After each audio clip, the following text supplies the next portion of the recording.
మన ప్రభువును ప్రియ రక్షకుడైన యేసుక్రీస్తు వారి పరిశుద్ధ నామమున డైలీ బైబిల్ డివోషన్స్ని వీక్షిస్తున్న ప్రియాతి ప్రియమైన ప్రేక్షకులందరికీ హృదయపూర్వక నమస్కారం.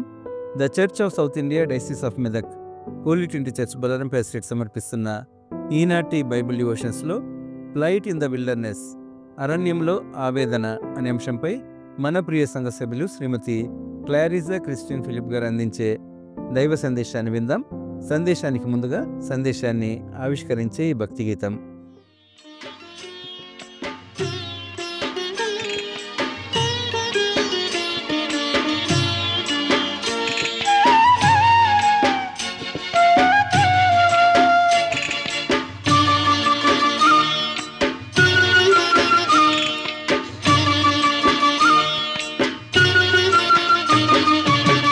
చూచుచున్న దేవుడవయ్యా, నన్ను చూచినావు. చూచుచున్న దేవుడవయ్యా, నన్ను చూచినావు.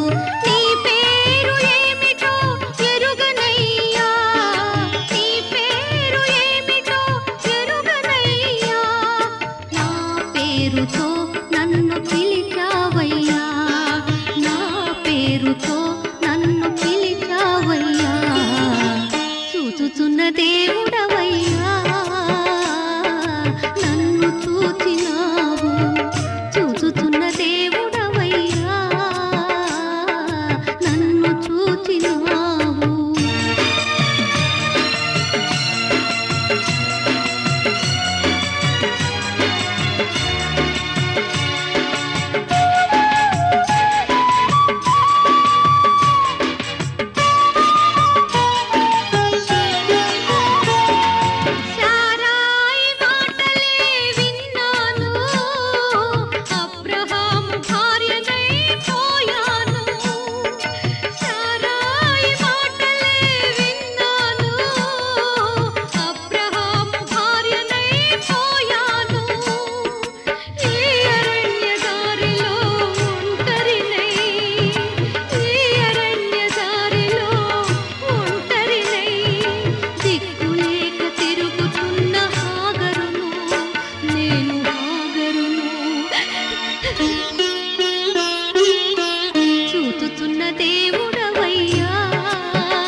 HTC Bolarum daily Bible devotion కొరకు మీ అందరికీ నా ఆహ్వానం అండి. అలాగనే మీకు అందరికీ దేవుడి నామంలో కృప కలుగునుగాక. ఈ రోజున ఫ్లైట్ ఇన్ ద విల్డర్నెస్, అరణ్యంలో ఆవేదన అనే ఈ టైటిల్ నేను తీసుకొని ఉంటున్నాను.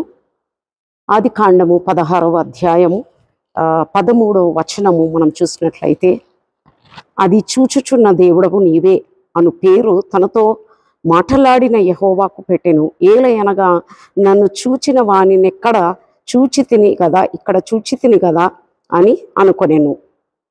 ఇది మనందరికీ కూడా తెలిసిన విషయమే. అబ్రహాము, సారాయి, అలాగనే హాగర్ గురించి తెలియలేని వారు ఎవరు కూడా లేరు. అయినను మరి హాగర్ తన ఒక ఐగుప్తీయురాలు అయిన దాసి తన సారాయి యొద్దకు తీసుకొని వచ్చి ఉన్నప్పుడు తన మరి 10 సంవత్సరాలు కూడా మరి వారికి సేవ చేస్తూ వచ్చింది. ఆ 10 సంవత్సరాలలో సేవ చేసే ఆ సమయమున మరి సారాయి పిల్లల్ని కనలేదు, గొడ్రాలుగా ఉండింది. కాబట్టి తను ఏం చేసింది అని అంటే, మరి హాగర్ని తన భర్తకుని ఇచ్చి మరి హాగర్ ద్వారా పిల్లల్ని కనమని చెప్పినప్పుడు మరి ఒక పిల్లవాడిని సారాయి మరి హాగరు కంటున్నది. దాని తర్వాత తన దృష్టికి మరి నీచురాలుగా మరి సారాయి కనబడ్డట్లు మరి సారాయి అనుకొని తన భర్తతోటి కొన్ని మాటలు తను మాట్లాడుతుంది. ఏమని అంటది అని అంటే, అప్పుడు సారాయి, నా ఉసురు నీకు తగులును, నేను నా దాసిని నీ కౌగిటికిచ్చిన తర్వాత తాను గర్భవతినైనని తెలుసుకొనినప్పుడు నేను దాని దృష్టికి నీచమైన దాని అయితిని, నాకును నీకును యెహోవా న్యాయం తీర్చునుగాక అని అబ్రహాముతో అనేను. అందుకు అబ్రహాము, ఇదిగో నీ దాసి నీ చేతిలో ఉన్నది, నీ మనసు వచ్చినట్లు దానికి చేయుమని సారాయితో చెప్పెను. సారాయి దాన్ని శ్రమ పెట్టినందున ఆమె యొద్ద నుండి అది పారిపోగా. ఓకే, ఇక్కడ మనం చూస్తుంటున్నాము మరి హాగర్ని ఏ విధంగా మరి సారాయి మరి బాధ పెట్టిందో మనం చూస్తుంటున్నాము. అందును బట్టి మరి అది తట్టుకోలేక హాగర్ అయితే మరి అరణ్యం లోపలికి తన వెళ్ళిపోయినట్లు మనం చూస్తుంటున్నాం. షూరు మార్గంలో మరి తన వెళ్తూ ఉండగా మరి అక్కడికి ఒక బావి వద్దకు తన వచ్చి ఉంటున్నది. ఆ సమయమున మరి దేవుడు ఆమెని సంధిస్తాడు. ఏ విధంగానంటే ఇక్కడ మనం చూస్తున్నాము 9వ వచనంలో, ఆది కాండం 16 9వ వచనంలో, అప్పుడు యెహోవా దూత నీ యజమానురాలి యొద్దకు తిరిగి వెళ్ళి ఆమె చేతి క్రింద అణిగి ఉండమని దానితో చెప్పెను. మరియు యెహోవా దూత, నీ సంతానమును నిశ్చయంగా విస్తరింపజేసేదను, దాని లెక్కింప వీలు లేనంత విస్తారమగునని దానితో చెప్పెను. మరియు యెహోవా దూత, ఇదిగో యెహోవా నీ మొర వినెను, నీవు గర్భవతివై ఉన్నావు, నీ కుమారుణ్ణి కని అతనికి ఇష్మాయేల్ అను పేరు పెట్టుదువు. అతడు అడవి గాడిది వంటి మనుష్యుడు, అతని చెయ్యి అందరి చేతులు అతనికి విరోధంగా ఉండును, అతడు తన సహోదరులందరి ఎదుట నివసించునని దానితో చెప్పెను. సరే, ఇప్పుడు మనం చూస్తుంటున్నాము మరి తన వచ్చి ఒక బావి వద్దకు వచ్చి అక్కడ మరి దుఃఖపడుతూ బాధపడుతూ ఉన్న సమయమున మరి దేవుడు తనతో మాట్లాడడం జరిగింది. మరి నువ్వు ఎక్కడి నుండి వచ్చినావు? ఆమె మరి ఒంటరి ఆ స్థితిలో ఏం చేయాలో తోచలేని పరిస్థితిలో మరి ఎందుకనగా ఆమె ఒక దాసిగా ఉంటున్నది. మరి ఆమెకి ఎక్కడ వెళ్ళాలో తెలియదు, ఎవరు ఆమెను ఆదరిస్తారో తెలియదు. మరి అరణ్యంలో బడి తన వెళ్తూ ఉంటున్నది. మరి తన అరణ్య యాత్రలో మరి ఏం చూస్తున్నామంటే భయంకరమైన వేదనతో నిండి ఉన్న మరి ఆ బావి వద్దకు వెళ్ళినప్పుడు మరి దేవుడు తనని చూచినాడు. అయితే దేవుడు మరి ఎక్కడికి వెళ్ళిపోతున్నావు నువ్వు అని అంటే, మరి నా దాసి యొద్ద నుండి నేను పారిపోతున్నాను అని అంటది. అంటే లేదు, నువ్వు వెళ్ళి అణిగి మణిగి ఉండి తన యొద్దకి తిరిగి నువ్వు వెళ్ళమని చెప్పి మరి నువ్వు ఇప్పుడు గర్భవతివి, మరి నువ్వు కనబోయే ఆ యొక్క కుమారుడిని ఏ విధంగా ఉంచుతాను అని చెప్పి ఉంటున్నాడు. అంటే నేను అతనికి నీవు కుమారుణ్ణి కానీ అతనికి ఇష్మాయేల్ అను పేరు పెట్టుదు. అంటే ఇష్మాయిల్ అనే పేరు కూడా ఆ దేవుడు ఆ పుట్టబోయే ఆ బాబుకి ఇష్మాయిల్ అనే పేరు కూడా ఇవ్వడము మనం చూస్తుంటున్నాము. అంతేకాకుండా మరి అతన్ని కూడా మరి దేవుడు ఆశీర్వదిస్తానని చెప్పి ఉంటున్నాడు. ఏ విధంగా ఆ మాట చెప్పి ఉంటున్నాడు అనంటే, మరి అతడు నీవు గర్భవతివై ఉన్నావు, నువ్వు కుమారుని కందువు, అతనికి ఇష్మాయిల్ అని పేరు పెట్టదు. అతడు అడవి గాడిది వంటి మనుషుడు, అతని చెయ్యి అందరి చేతులు అతనికి విరోధంగా ఉన్న, అతడు తన సహోదరులందరి ఎదుట నివసించుటని దానితో చెప్పగా, అది చూచుచున్న దేవుడకు నీవే అను పేరు తనతో మాట్లాడిన యెహోవాకి పెట్టెను. ఏలయనగా నన్ను చూచినావా అని నేను ఇక్కడ చూచి తిని కదా అని అనుకొనెను. అయితే మరి ఎప్పుడు కూడా అనుకోలేదు కావచ్చు తన జీవితంలో, ఆ దుఃఖంలో ఏమి తోచలేని పరిస్థితిలో అనేక మార్లు మనం కూడా మరి ఈ అరణ్య రోధనతోటి మనం గడుపుతూ ఉంటుంటాము ఆయా వేళల్లో. మరి ఆ సమయంలో ఎవరు నాకు సహాయపడతారని మనకు అర్థం కాదు. ఇక్కడైతే మనం చూస్తుంటున్నాము మరి హాగరు యొక్క పరిస్థితిని మరి దేవుడు చూసి ఉంటున్నాడు, మరి తనతో మాట్లాడి ఉంటున్నాడు. మరి ఇక్కడ ఇష్మాయిల్ గురించి ఈ మాటలు మాట్లాడినట్టు మనం చూస్తుంటున్నాము. అందుకే నన్ను చూచే దేవుడు లేక ఎల్ రోహి అని కూడా మనము చెప్పొచ్చు. ఏలయనగా నన్ను చూచిన వాణి ఇక్కడ నేను చూచితిని అని చెప్తున్నది తన. మరి అలాగనే మనము 21వ వచనంకి వెళ్ళినట్లయితే అక్కడ రెండవ సందర్భం మనం చూస్తుంటున్నాము. ఇదే హాగరు మరి ఏ విధంగా మరి దేవుడు ఆమె కుమారుణ్ణి దీవిస్తాననే మాటలు కూడా మరి ఇక్కడ మనము ఈ సందర్భంలో మనం చూస్తున్నాం. ఈ రెండు సందర్భాలు కూడా మనం తీసుకున్నట్లయితే మరి మొదటిది ఏంటిది అని అంటే, తను ఎక్కడికి వెళ్తున్నదో తనకే తెలియదు, ఎవరు ఆమెను ఆదరిస్తారో తెలియదు, ఎవరితో మాట్లాడాలో తెలియదు, ఆమె బ్రతుకుతుందో చనిపోతుందో కూడా తెలియదు. అట్లాంటి ఒక భయంకరమైన పరిస్థితులలో తన ఉంటున్నది. అలాగా 21 అధ్యాయము ఆదికాండం 21 మరి మనం చూస్తున్నాము ఏ విధంగా మరి రెండవ మారు కూడా మరి సారాయి తన భర్తతో మాట్లాడుతుంది. మాట్లాడి ఏమంటది అని అంటే, మరి నీవు ఈ దాసిని పంపివేయాలి, ఇక్కడ ఉండకూడదు అని చెప్తే మరి దేవుడు కూడా ఆ చిన్నవాని మొరను వినెను. మొట్టమొదటిగా మరి ముందు పంపిస్తుంటున్నాడు. ఎవరు? అబ్రహాం. ఎక్కడికి? మరి నువ్వు వెళ్ళిపో అమ్మా ఇక్కడి నుండి అని తనని పంపించేస్తున్నాడు. అది మరి దేవుడి యొద్ద నుండి మరి వినిన ఆ యొక్క మాటలని బట్టి అతడు ఏం చేస్తున్నాడంటే, ఎందుకంటే దేవుడు మరి చాలా స్పష్టంగా దాసికి జన్మించిన కుమారుడును మరి అతడికి వారసుడు కాలేయుడు లేక వాగ్దాన పూర్వకమైన వారసుడు కాలేయుడు అనే విషయము దేవుడు ముందే ఎరిగి ఉన్నాడు. కాబట్టి ఆ సమయమున మరి ఆ దాసిని మరి సారాయి చూసి అంటది కదా, ఈ దాసిని దీని కుమారుని వెలగొట్టుము, ఈ దాసి కుమారుడు నా కుమారుడైన ఇస్సాకుతో వారసుడై ఉండడని అబ్రహాంతో అనేను. అతని కుమారుని బట్టి ఆ మాట అబ్రహామునకు మిక్కిలి దుఃఖం కలుగజేసెను. అయితే దేవుడు ఇక్కడ మనం చూస్తుంటున్నాము మరి దేవుడు కలగజేసుకుంటున్నాడు. రెండవసారి హాగర్ విషయంలో ఈ రెండవ సందర్భంలో రెండవసారి దేవుడు కలగజేసుకుంటున్నాడు. అబ్రహాంతో మాట్లాడుతుంటున్నాడు.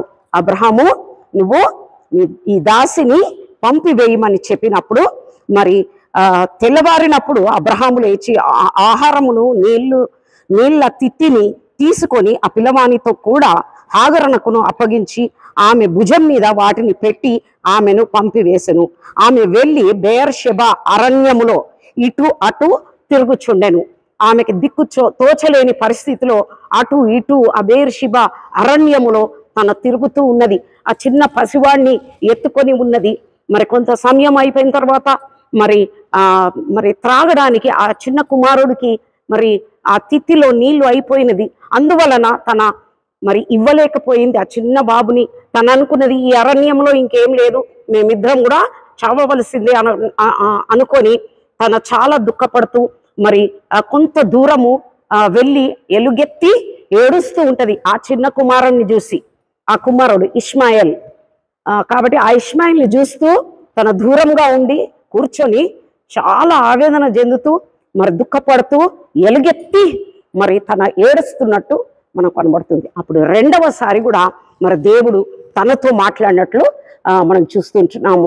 మరి దేవుడు ఆ చిన్నవాని మొరను వినెను. అప్పుడు దేవుని దూత ఆకాశం నుండి హాగరును పిలిచి, హాగర్ నీకేమి వచ్చినది, భయపడకము. ఆ చిన్నవాడున్న చోట దేవుడు వాని స్వరము విని ఉన్నాడు. నీవు లేచి ఆ చిన్నవాణ్ణి లేవనెత్తి నీ చేత పట్టుకొనుము, వానిని గొప్ప జనముగా చేసేదనని ఆమెతో అనెను.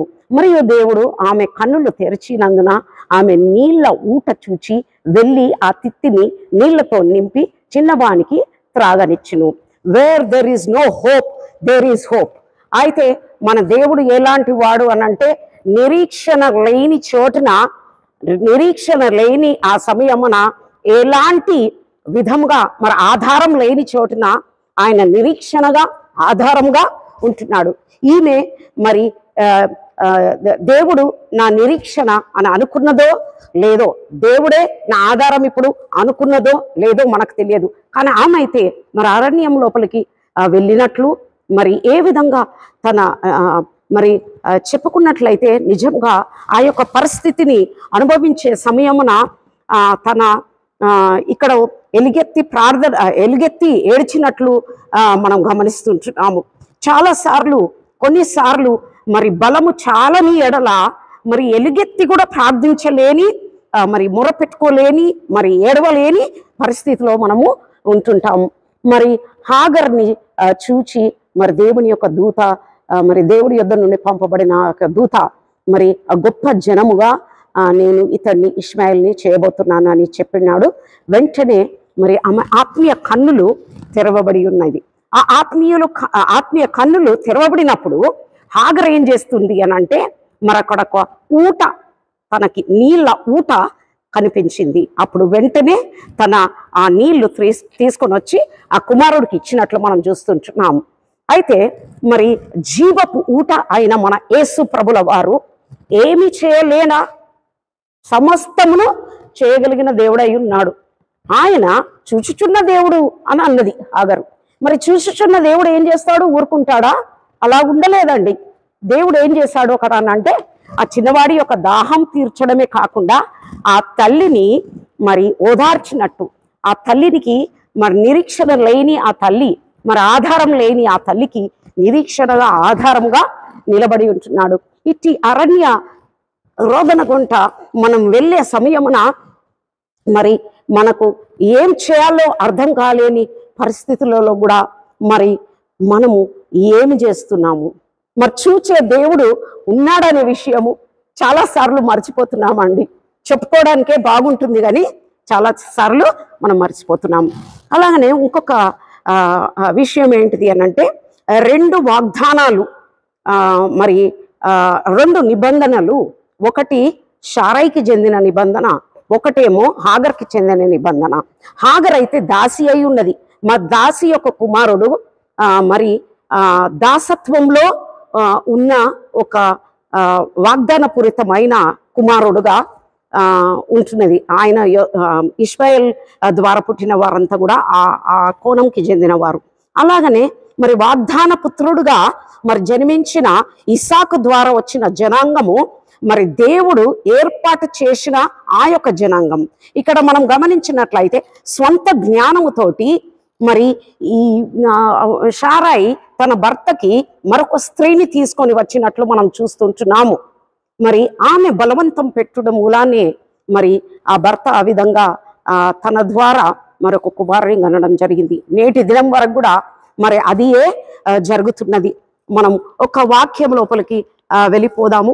గలతీయులకు రాసిన 4వ అధ్యాయంలో కొన్ని మాటలు చదువుకొని మరి దేవుడికి మహిమ కలుగును గాక. అట్టి ప్రతి మాట కూడా మరి మనతో కూడా నేరుగా దేవుడు మాట్లాడుతుంటున్నాడు ఈ రోజున. మరి ఏమంటున్నాడు అంటే, మరి 4వ అధ్యాయంలో 23వ వచనం మనం చూసినట్లయితే, ఆయనను దాసి వలన పుట్టినవాడు శరీర ప్రకారము పుట్టెను, స్వాతంత్రురాలి వలన పుట్టినవాడు వాగ్దానమును బట్టి పుట్టెను. ఈ స్వతంత్రురాలు వలన పుట్టినవాడు ఎవరు అని అంటే, స్వతంత్రురాలు ఎవరు అంటే సారాయి. కాబట్టి ఇక్కడ రెండు మనం చూస్తుంటున్నాము. మరి వాగ్దాన పురితమైన వారి వీళ్ళు ఉంటున్నారు. ఆయనను దాసిగానే ఉంటున్నది, కానీ సారాయి స్వతంత్రురాలుగా దేవుడి యొక్క దృష్టిలో మరి ఉంటున్నది. కాబట్టి నేటి దినం వరకు కూడా ఆ యొక్క మరి విరోధమైన విషయంలో ఒక విషయంలో మనము చూస్తుంటున్నాము. అది ఏంటిది అనంటే, మరికి దాసికి పుట్టిన జనాంగమును అలాగనే స్వతంత్రురాలకి పుట్టిన జనాంగము, అనగా దాసికి పుట్టిన జనాంగము హాగర్కి పుట్టిన కుమారుడై ఉన్నాడు. మరి స్వతంత్రురాలైన సారాయి కుమారుడుగా పుట్టిన ఇస్సాకు ద్వారా వాగ్దానపూరితంగా మరి దేవుడి యొక్క స్వాస్థ్యంగా మనం ఉండగలుగుతున్నాము. కాబట్టి మనం దేవుడి యొక్క స్వాస్థ్యంగా ఉన్నామనే విషయమును ఎల్లకాలం కూడా మరి ఇలాంటిది దేవుడు మన హృదయంలో ముద్రించునుగాక, దేవుడు మన పక్షాన ఉండునుగాక. మన ఆవేదనలో, మన బాధలో దేవుడు మనల్ని ఆదరణగా, రక్షణగా మరి మనకు ఉండునుగాక. దేవుడికి వాక్యమును దీవించునుగాక. ఆమేన్.